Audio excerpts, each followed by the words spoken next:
15 नवंबर 2024 कार्तिक मास की पूर्णिमा के दिन किया गया एक छोटा सा उपाय करवा सकता है आपके बच्चों का विवाह। यदि आपके बच्चों की शादी के लिए रिश्ता पक्का होने में बार बार अड़चने आ रही हैं, बार बार रुकावटें बन रही हैं, तो ये वीडियो आपके लिए है।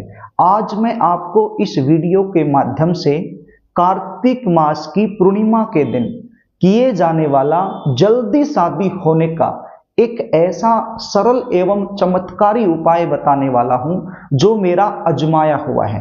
यदि आपने इस उपाय को अच्छे से समझ लिया और मेरे द्वारा बताए गए तरीके से कर दिया तो विश्वास मानिए आपके बच्चों की शादी में आ रही बड़े से बड़ी अड़चन तत्काल दूर हो जाएगी और जल्द से जल्द विवाह होने का एक प्रबल योग बन जाएगा।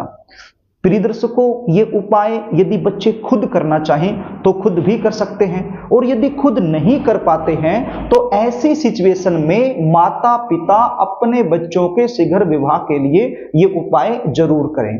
कई बार सिचुएशन क्या होती है, आपके बच्चे दिखने में सुंदर होते हैं, अच्छी खासी उनकी जॉब होती है, या फिर अपना खुद का काम होता है, भगवान की कृपा से आपका बैकग्राउंड काफी अच्छा होता है। इतना सब कुछ होने के बावजूद भी विवाह में लगातार विलंब होता रहता है, लगातार देरी बनी रहती है। रिश्ते आएंगी, बातें चलेंगी, लेकिन कोई भी बात, कोई भी रिश्ता सफलता तक नहीं पहुंच पाएगा, बीच में ही ब्रेक हो जाएगा। और कई बार यदि रिश्ता पक्का हो भी जाए तो बिल्कुल एंड में जाकर के बात बिगड़ जाएगी।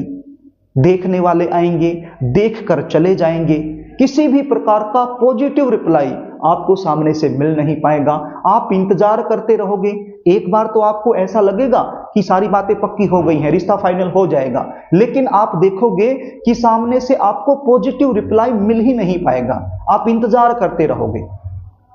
कुछ ऐसे रिश्ते आएंगे जो आपके लेवल के नहीं हैं, आपको पसंद नहीं है, तो आप अपनी तरफ से मना करते रहोगे। और कोई ऐसा रिश्ता जो आपके लेवल का है, आपको पसंद है, आप करना चाहते हो, तो वो रिश्ता सामने से पक्का नहीं हो पाएगा। बच्चों की उम्र लगातार निकलती जाएगी। तो ऐसे सिचुएशन में बच्चे तो परेशान होते ही हैं, लेकिन बच्चों से कहीं ज्यादा परेशान माता पिता हो जाते हैं, क्योंकि हर माता पिता यही चाहता है कि बच्चों की शादी समय पर हो जाए, उनको एक अच्छा जीवन साथी मिल जाए जो जीवन भर उनका साथ निभा सके। तो प्रिय दर्शकों, यदि इस प्रकार की सिचुएशन आप लोगों के साथ बनी हुई है तो जो उपाय बताने वाला हूं इसको अच्छे से समझ लीजिए, आपको जरूर लाभ मिलेगा। उपाय बताऊं इससे पहले आपसे निवेदन करना चाहूंगा, यदि आप चैनल पर नए हैं और अभी तक आपने इस चैनल को सब्सक्राइब नहीं कर रखा है तो मुझसे लगातार जुड़े रहने के लिए अभी इस चैनल को सब्सक्राइब कर लीजिए और बेल आइकन को भी प्रेस करके रखिए, ताकि हमारी आने वाली इसी प्रकार की नई वीडियो का नोटिफिकेशन आपको मिल सके और वो वीडियो आप आसानी से देख सके। तो प्रिय दर्शकों, 15 नवंबर 2024 कार्तिक माह की पूर्णिमा तिथि आ रही है। इस दिन शुक्रवार का दिन है, तो ये उपाय आपने इसी दिन करना है। सुबह से लेकर शाम तक किसी भी समय आप ये उपाय कर सकते हो। ये उपाय करने के लिए क्या सामग्री आपके पास होनी चाहिए उसको आप नोट कर लीजिए। एक भोजपत्र आपके पास होना चाहिए, 10 रुपए का भोजपत्र, जहां से पूजा का सामान मिलता है वहां से आपको आसानी से मिल जाएगा। तो 10 रुपए का भोजपत्र आप लेकर रख लीजिए पहले से ही, और पीले रंग का थोड़ा सा चंदन आप ले आइए, वहीं से आपको मिल जाएगा। एक नारियल आपके पास होना चाहिए, जटा वाला नारियल जिसके अंदर पानी बचता हो, तो वो नारियल आपके पास होना चाहिए। और एक कलावा आपके पास होना चाहिए। कलावा क्या होता है? मोली का धागा। मैंने स्क्रीन पर फोटो दिखाया है, सारी चीजों का मैंने फोटो दिखाया, आप इसको अच्छे से देख लीजिए और समझ लीजिए। तो कलावा आपके पास होना चाहिए। तो ये सारी सामग्री आपके पास होनी चाहिए ये उपाय करने के लिए। आपने करना क्या है, एक स्टील की कटोरी लेनी है। स्टील की कटोरी के अंदर ये जो पीले रंग का चंदन मैंने बताया ये आपने डाल लेना है और थोड़ा सा इसमें पानी मिला लेना है, इसका पेस्ट तैयार कर लेना है। एक माचिस की तिल्ली लेनी है, माचिस की तिल्ली के एक सिरे पर थोड़ी सी रुई आपने लपेट लेनी है और पीले चंदन की सहायता से और इस माचिस की तिल्ली से आपने भोजपत्र पर लिखना है। सबसे पहले लिखना है शुभ विवाह। क्या लिखना है? शुभ विवाह। उसके बाद क्या लिखना है, बच्चे का नाम, चाहे वो लड़का हो या लड़की, जो भी नाम है वो नाम लिख देना है। और सबसे नीचे लिखना है बच्चे की उम्र, वर्तमान समय में जो उम्र चली हुई है वो उम्र आपने लिखनी है। सपोज कीजिए कि आपका बच्चा 30 साल का हो चुका है और 31वें साल में चला हुआ है, तो आपने क्या लिखना है, 31 साल लिखना है। और सपोज कीजिए कि 25 साल का होकर 26 में चला हुआ है, तो आपने क्या लिखना है, 26 लिखना है। यानी कि वर्तमान समय में जो साल चला हुआ है वो आपने लिखना है। उसके बाद आपने इसको थोड़ा सा सुखा लेना है हवा में, सुखाने के बाद इसको फोल्ड कर लेना है और इस भोजपत्र को नारियल पर रखकर ऊपर से कलावा आपने लपेट देना है। कलावे का जो लपेटा है वो आपने 7 बार लगाना है। एक लपेटा लगाया, अपनी मनोकामना बोल दी, दूसरा लपेटा लगाया, फिर अपनी मनोकामना बोल दी। इस प्रकार से 7 बार इसका लपेटा लगा दीजिए और 7 बार मनोकामना बोल दीजिए। और ये जो भोजपत्र है ये नारियल के ऊपर अच्छे से लग जाए, अच्छे से चिपक जाए, इस प्रकार से कलावा इसके ऊपर आपने लपेट देना है। उसके बाद आपने इस नारियल को जिस भी बच्चे के लिए ये उपाय कर रहे हो उसके माथे से एक बार टच करवा लेना है, यदि बच्चा आपके पास है तो।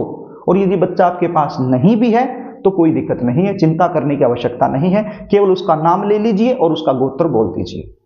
उसके बाद आपने शिव मंदिर में चले जाना है और जहां पर शिवलिंग होता है वहां पर एक मोटी सी लाइन होती है जिसको अशोक सुंदरी बोला जाता है, शिवलिंग के आगे वाले भाग में। तो वहां पर आपने इस नारियल को अपनी मनोकामना बोलते हुए रख देना है। अब ये अशोक सुंदरी का स्थान क्या होता है आप स्क्रीन पर देख लीजिए, ये जो तीर का निशान बार बार लग रहा है ये अशोक सुंदरी का स्थान है। ये मोटी सी लाइन है, यहां पर मिलेगी आपको, आप कहीं भी चले जाइए हर शिवलिंग के ऊपर आपको ये जरूर मिलेगी। तो वहां पर आप इसको अपनी मनोकामना बोलते हुए रख दीजिए और एक बार पुनः मां पार्वती से, शंकर भगवान से और अशोक सुंदरी जी से अपने बच्चे के शीघ्र विवाह होने के लिए प्रार्थना कीजिए। बिल्कुल भाव से, मन से, हृदय से, विश्वास के साथ आप प्रार्थना कीजिए। यदि आप विश्वास के साथ प्रार्थना करोगे तो आपकी प्रार्थना भोले बाबा, मां पार्वती, अशोक सुंदरी जी जरूर स्वीकार करेंगे। तो ये छोटा सा उपाय चमत्कार करने वाला है, इसको आप जरूर करना। यदि आप अपने बच्चों की जन्म कुंडली का विश्लेषण मुझसे करवाना चाहते हैं, बच्चों की शादी कब होगी, कौन से साल में होगी, कौन से महीने में होगी, कैसे परिवार में होगी, कौन सी दिशा में होगी, शादी के बाद का जीवन कैसा रहने वाला है, शादी के लिए रिश्ता कौन लेकर आएगा, यदि इस प्रकार की जानकारियां आप मुझसे लेना चाहते हैं तो स्क्रीन पर दिए गए व्हाट्सएप नंबर के जरिए आप मुझसे संपर्क कर सकते हो। अपने बच्चों की जन्म डिटेल लिखकर मेरे पास भेज सकते हो। अपने बच्चों की जन्म कुंडली का साइंटिफिक तरीके से सटीक विश्लेषण मुझसे करवा सकते हो। सटीक विश्लेषण करवा करके ये सारी जानकारी आप मुझसे प्राप्त कर सकते हो।